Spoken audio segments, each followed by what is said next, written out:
नमस्कार, मैं हूं मनोज्ञा लोईवाल। नी हाओ यानी कि नमस्कार। मैं हूं इस समय हूं चाइना में। चाइना के बारे में आपने बहुत कुछ सुना होगा अभी तक, लेकिन आज मैं आपको जो तस्वीरें दिखा रही हूँ और जो बता रही हूँ वो यकीन मानिए न तो आपने कभी देखा होगा न कभी सुना होगा। मैं इस समय हूँ हाई स्पीड रोड पर। हाई स्पीड रोड भारत में भी है, बाकी राज्यों में भी है। अंतर क्या है, अब आपको उसका अंतर बताते हैं।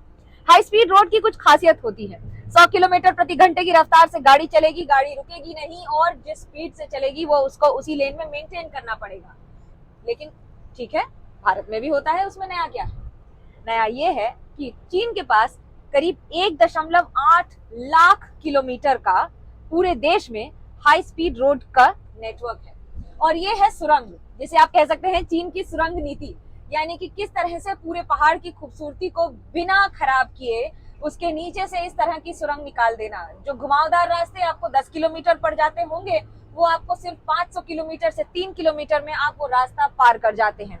पूरा पहाड़, और हर मौसम में, क्योंकि जब बारिश हो, धूप हो, आंधी हो, तूफान हो, भूस्खलन हो, कोई भी और कारण हो, या फिर गाड़ियों का ही ब्रेकडाउन हो, सुरंग में गाड़ियां रुकती नहीं है। पूरा रास्ता एक तरफ से हाईवे रहता है, यानी कि आने के लिए एक साइड, जाने के लिए दूसरा साइड। इसकी वजह से you really don't face any kind of traffic jams. But what has China kept in mind? That's very important. Around 1.8 lakh kilometer of the entire network of roads that it has developed in just a matter of 20 years is not only unbelievable, but also a world record in itself. Why so?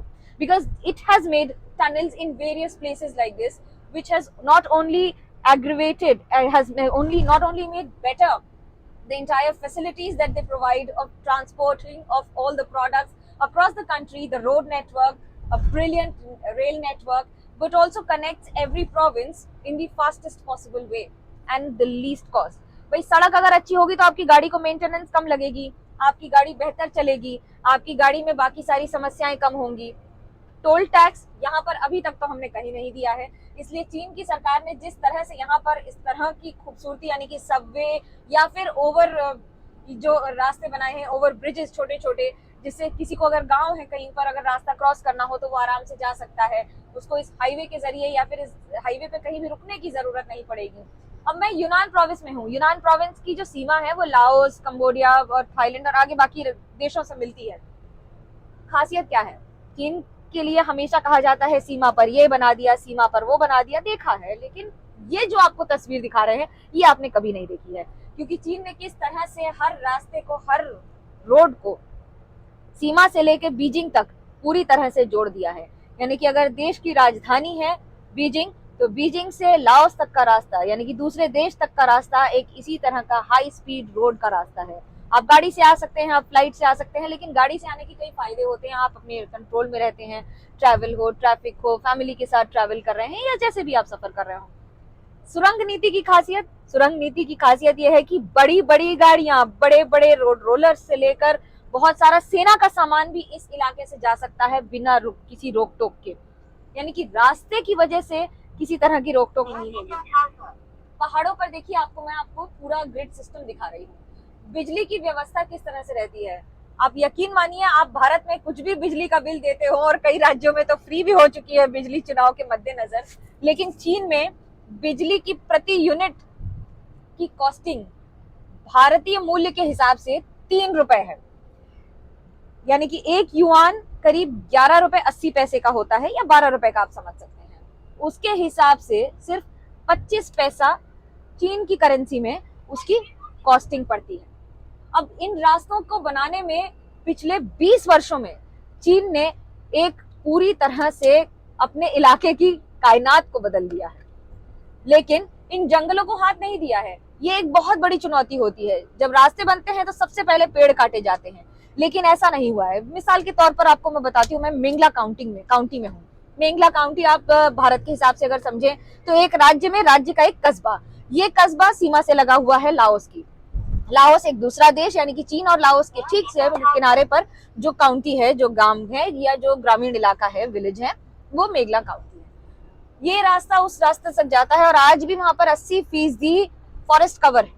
Forest cover का मतलब है कि आपको जितने भी पहाड़ दिख रहे हैं ये सारे पहाड़ी इलाके हैं, और इन पहाड़ी इलाकों में भी इस तरह के स्मूथ रास्तों की यही खासियत है कि इन रास्तों से जब आप गुजरेंगे तो आपको कहीं भी किसी भी तरह के जो ऑब्स्ट्रक्शंस होते हैं वो नहीं दिखते हैं। रोड कंस्ट्रक्शन की अगर बात करें तो बेल्ट एंड रोड इनिशिएटिव सन 2013 में चाइना ने शुरू किया था। इसकी क्या खासियत है? इसकी खासियत यह है कि इसके जरिए चीन अपनी महारत को पूरे विश्व में पहुंचाता है। मिसाल के तौर पर अगर यूरोप के किसी देश को सड़क बनानी है तो चीन अपनी सुविधाओं के साथ अपनी फंडिंग भी करता है। फंडिंग पर कई सवाल उठते रहे हैं कि जो किया है, कैसे किया है, कितना ध्यान में रखा गया है, क्या क्या ध्यान में रखा गया है, और कभी कभी इसे डेट ट्रैप भी कहा जाता है। लेकिन उनके साथ इन रास्तों को बनाने की जो तकनीक कम समय में, यानी कि कई किलोमीटर का रास्ता अगर कुछ ही दिनों में बन जाए तो ये बहुत बड़ी बात होती है। भारत इस पर तेज रफ्तार से आगे बढ़ रहा है। चीन का साइज कमोवेश भारत से 3 गुना ज्यादा है, लेकिन अब आबादी भारत की चीन के बराबर हो गई है। तो कम इलाके में, कम स्पेस में ज्यादा आबादी भारत की है और उसी से 3 गुना इलाके में जो स्पेस और पॉपुलेशन वो चाइना के पास है। लेकिन चाइना का एक जो एडवांटेज और भारत में जो सिमिलैरिटी मिलती है वो ये, दोनों ही देशों में हर तरह के डेमोग्राफी है, यानी कि आपको समुद्र भी मिल जाएगा, पहाड़ भी मिल जाएंगे, हर जगह हर इलाके में अलग अलग इसी तरह की खूबसूरती रहती है।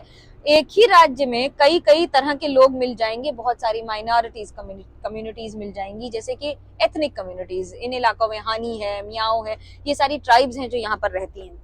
उनको साथ में मेंटेन कर चलिए। देखिए, ये आपको हम एक थोड़ा सा रोड का काम जो चल रहा है वो दिखा रहे हैं कि रास्ता रोक कर इस साइड काम चल रहा है। कुछ तो मिला कम से कम बताने के लिए कि जो मरम्मत का काम होता है या पेड़ों को ढक के काम किया जा रहा है। पेड़ों पर मौसम अभी अच्छा है, मई जून का महीना है, गर्मी है, तो बारिश भी होती रहती है हल्की। लेकिन ये जो खासियत मैं आपको बता रही हूँ वो ये कि विकास की राह पर आगे बढ़ते समय, यानी कि जब आप तरक्की कर रहे हैं तो आप तरक्की करते करते आप ये नहीं भूल सकते हैं कि आपको अपने इलाके की खूबसूरती, उसकी प्रकृति, उसकी प्राकृतिक संपदा, सब कुछ ध्यान में रखना है। सूरज से कहूंगी एक बार आपको बाईं तरफ दिखाएं पूरे पहाड़, आपको इससे अंदाजा लग जाएगा कि कितना इस समय डेवलपमेंट।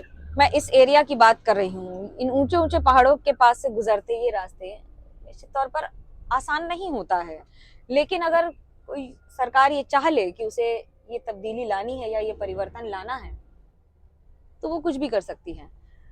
मिसाल के तौर पर ये आया हमारा, what is this? This is a toll station? That stretch is under construction or repair. I don't know.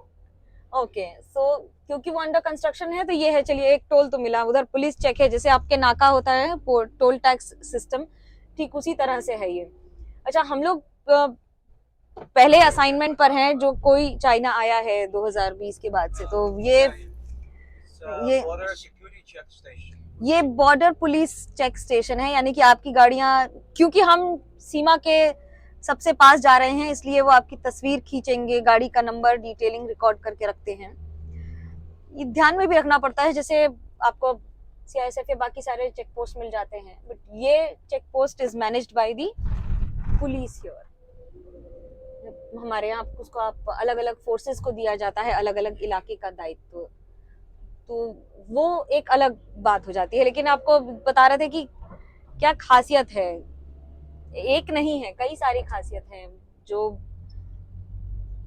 जैसे जैसे पूरे देश को जोड़ दिया है इस रोड नेटवर्क से।